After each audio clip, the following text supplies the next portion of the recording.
Welcome back to our fourth episode of reproduction. Today we are going to emphasize pollination, how it occurs in flowering plants, and what results after pollination. As you're looking at the screen here, simply pollination means transfer of pollen grains from the anther heads onto the stigma of a flower of the same species. And this transfer can be done by different agents. In this particular example, I've showed you that it can be done by bees, which indicates that pollination can be done by insects. Likewise, for this to happen, for the transfer of pollen grains to happen, it involves mature pollen grains being released from the pollen sacs within the anther heads. And this one comes about due to drying of the anther head, which creates a tension within the wall of the anther head that it eventually splits along its sutures and finally releases these pollen grains into the atmosphere. They can be carried by wind, they can be carried by animals like insects we've seen, until when they land onto a compatible stigma to germinate. So simply that is pollination. This pollination has different types, and among the different types include pollination which occurs by its, within one flower, which is self-pollination. So here we look at the pollen grains being transferred from the anther head to the stigma of the same flower, and this same flower should be definitely of the same species. This kind of pollination has some of the advantages, and among them include limiting of wastage of gametes. As pollen grains come from the same flower, it has higher chances of landing onto the stigma of that very flower. Then it allows fertilization to take place even where species are separated. You don't have to involve agents to transfer this pollen grain, which will involve large wastage of gametes. The other is it doesn't depend on external factors. Even when the flowers are underground, where insects cannot reach, where things like wind cannot reach, fertilization or pollination will still continue. That is one of the good things that we benefit from having self-pollination taking place. It can also take place regardless of the harsh climate, which does not favor external agents to survive, among others. Among the disadvantages, this kind of pollination, can also be called inbreeding. And among the greatest disadvantage is reducing genetic variation. This one does not enhance formation of new species.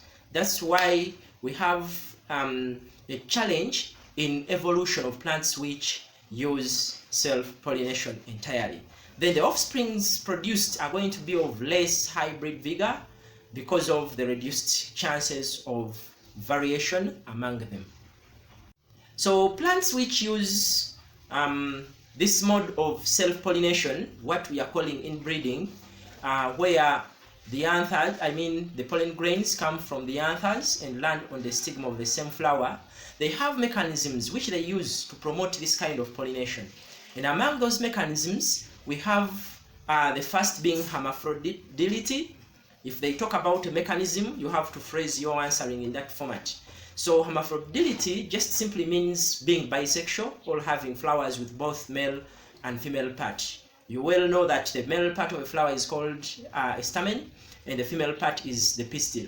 So if a flower has both the stamens and the pistil, that means it can be pollinated by self-pollination. The other is self-compatibility, where self-pollen grains can germinate onto the stigma, forming a pollen tube. And this tube can transfer the genetic material within the generative nucleus to make sure that fertilization takes place. The other mechanism is bearing underground flowers, where pollinating agents cannot reach. Therefore, pollination should be entirely self. Filaments being longer than the style, or what we call heterostylility. In this case, we shall see that the pollen grains can easily land on the stigma because the anther heads are above the stigma. The other mechanism is having both pistil and stamens maturing at the same time or ripening at the same time. That means fertilization can take place between or within the same flower. The other mode of pollination is what we call cross-pollination. And in cross-pollination, we look at transfer of pollen grains from the anther head to the stigma of another flower. But the two flowers should be of the same species. We cannot have pollination taking place between a maize plant and a bean plant. That is very impossible. This mode of pollination requires agents, and these agents include animals, they include wind, among others. So as a mode of pollination, it has quite a number of advantages, and among them include increasing genetic variation.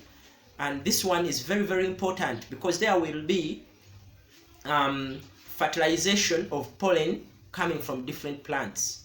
And this one is a raw material for natural selection. It will enhance adaptation, among others. It allows pollination to take place in distant flowers or in distant plants, most especially plants which have,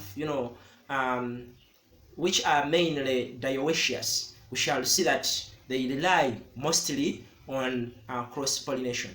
It improves offspring vigor, which is very, very good in terms of quality of the offsprings we obtain.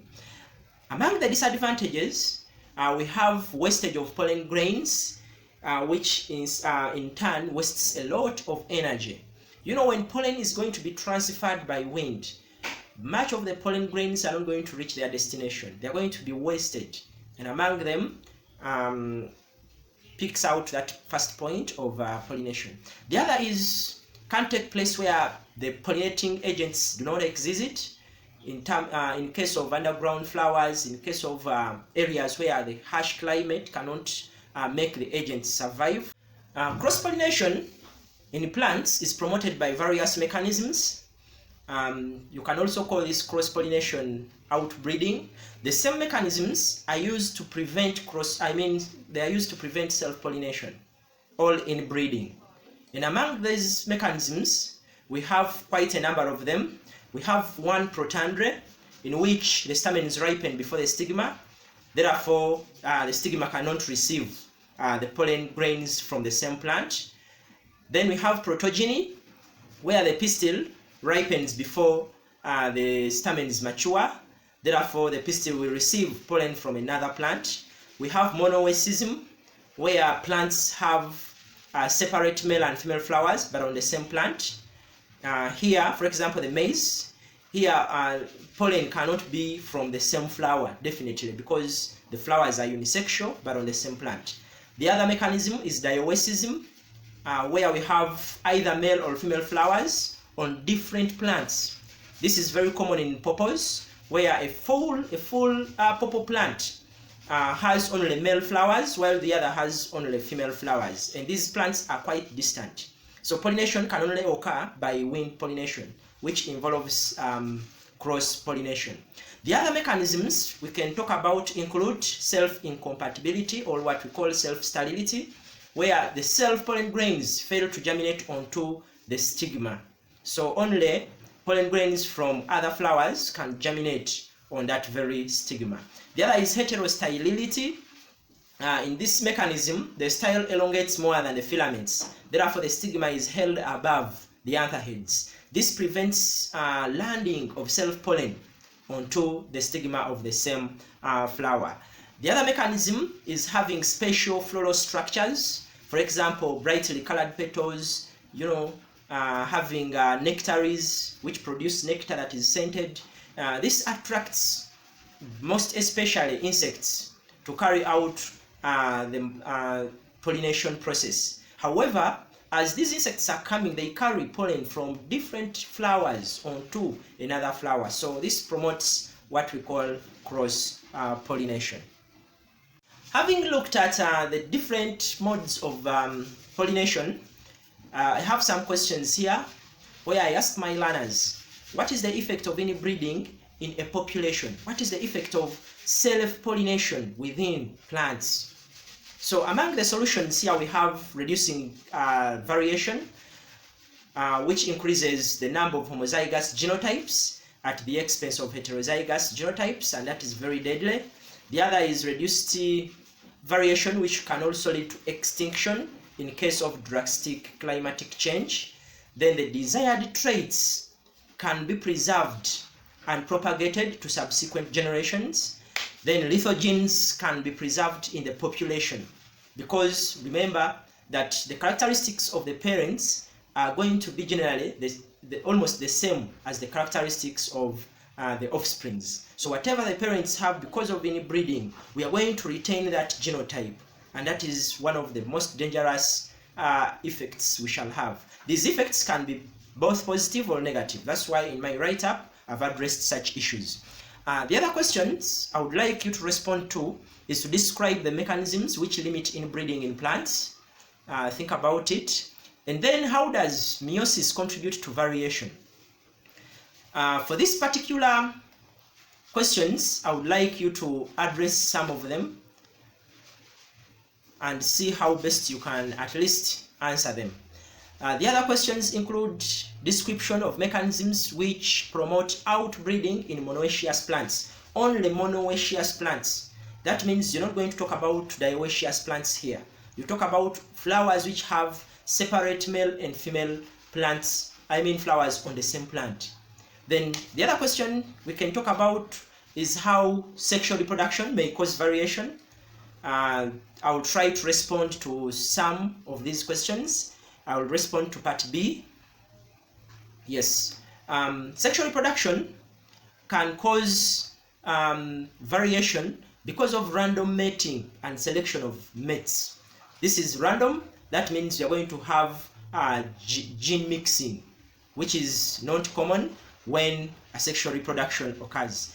Because of formation of gametes, we have the process of meiosis, which involves independent assortment and random segregation of chromosomes. This one is very important in reshuffling of genes, which leads to formation of varying gametes. The other occurs in prophase 1 of meiosis during gamete formation, and this is crossing over of between the non-sister chromatids. This one involves new recombinants because of the exchange of the gene, all the genetic material that occurs within the chromosomes, and that causes variation.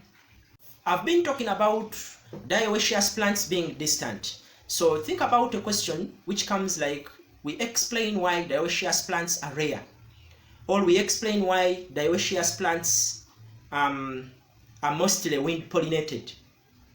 So if you are told to explain why dioecious plants are rare, you talk about half of these plants are not able to produce seeds.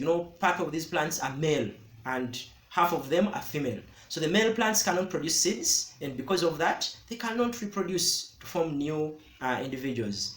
Then second, during pollination between dioecious plants, because they are very distant, there is large wastage of pollen grains, which wastes a lot of energy. That means we are going to lower the chances of fertilization to take place. The other question we can respond is why dioecious plants are mostly wind pollinated. This is because they are commonly distant. They are far apart from each other, so the only efficient way or fastest way of transferring pollen from one plant to another is by wind. Then 2, these plants produce numerous quantities of small and light pollen grains, which can easily be carried by wind from the male plant onto the female plant. Why is it that Dioecism, this condition of having separate sexes, is common in animals than plants? When you look at animals, for us, we are able to move from one place to another. Therefore, the male organism or the male animal will move, search for the female, and fertilize it without much wastage of energy and gametes. But when it comes to plants, it is not very economical to plants. That's why it is very rare than it is in animals. We can be asked to explain why in dioecious plants males are associated with dry soils while females are associated with moist soils. When you look at that question, we first have to look at the structure of the pollen grain. If it has to be transferred by wind, number one, it should be light and it should be dry. So because of that, male plants are associated with dry soils because the pollen grains must be dry and light for easy dispersal. However, the process of germination of these pollen grains requires water. Therefore, the stigma should be moist to allow germination of these pollen grains. That's why female plants or female dioecious plants are going to be associated with moist soils. Lastly, we can look at the differences between the stamens of insect-pollinated flowers and the stamens of wind-pollinated flowers. Normally, stamens of wind-pollinated flowers have longer filaments, while those of insect-pollinated flowers have shorter filaments. When we are discussing differences, at least we use a comparative language, shorter, longer, for example. Then, numerous pollen grains are produced in wind-pollinated flowers. Fewer pollen grains are produced when it comes to insect-pollinated flowers. The pollen grains are lighter, then pollen grains are heavier in insect-pollinated flowers. Smaller pollen grains are produced in wind-pollinated flowers and relatively bigger pollen grains produced in insect-pollinated flowers. Then the filaments are more in number in wind-pollinated flowers compared to insect-pollinated flowers. So the insect-pollinated flowers have fewer filaments.